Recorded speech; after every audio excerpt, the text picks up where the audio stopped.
When I was in college, I started preaching at a church about an hour away on the weekends.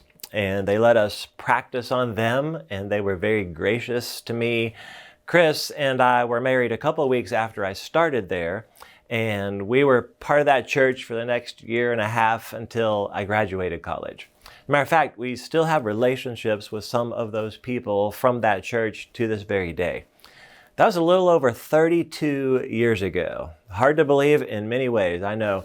It would be an interesting experiment for me to try to figure out how many messages have I actually delivered since then. And while there's been moments, I think, which we've talked about self-harm and even suicide, I can't recall any of those 32 years that I devoted the entire message to it. And I would guess most of us have probably never heard an entire message about it. And I'd actually say more of us have likely lost someone we know to suicide than have heard a message on suicide.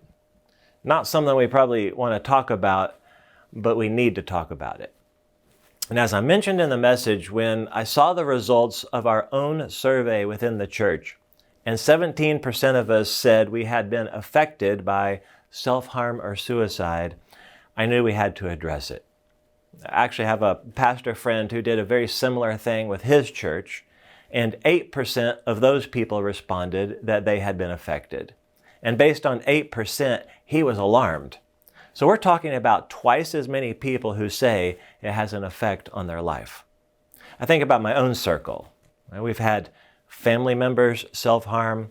We've had teenagers while being a student pastor years ago who came to live with us because of self-harm.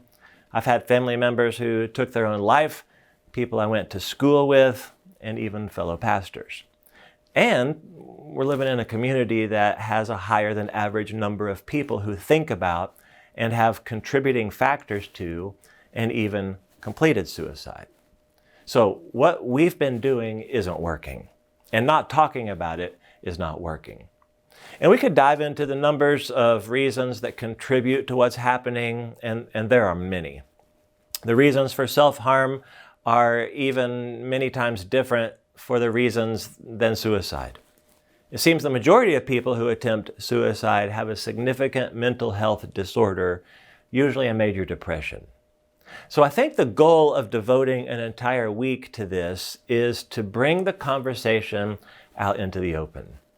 Right? Those of us who are suffering are experts at hiding that pain typically. And those of us who have friends and family, or even those of us who want to help, aren't really sure what to say or even do. In the message, I laid some groundwork and answered a few questions, but I really wanted to speak to three groups of people. And I don't know if I accomplished this or not, but I wanted to be both hopeful and helpful. I spoke to those of us who have thought about or are currently thinking about hurting ourselves. I spoke to those of us who have lost a loved one to suicide. And I spoke to those of us who know someone who's thinking about hurting themselves. And it's really here in this particular group, I wanted to expand it to include trying to prepare all of us for that conversation should we ever have it. Suicide prematurely ends a life. It robs your potential as a creation of God who bears His image. It hijacks the full life that God wants for you to experience. And it is the gospel of Jesus that's all about hope. Now, let me say this before you begin.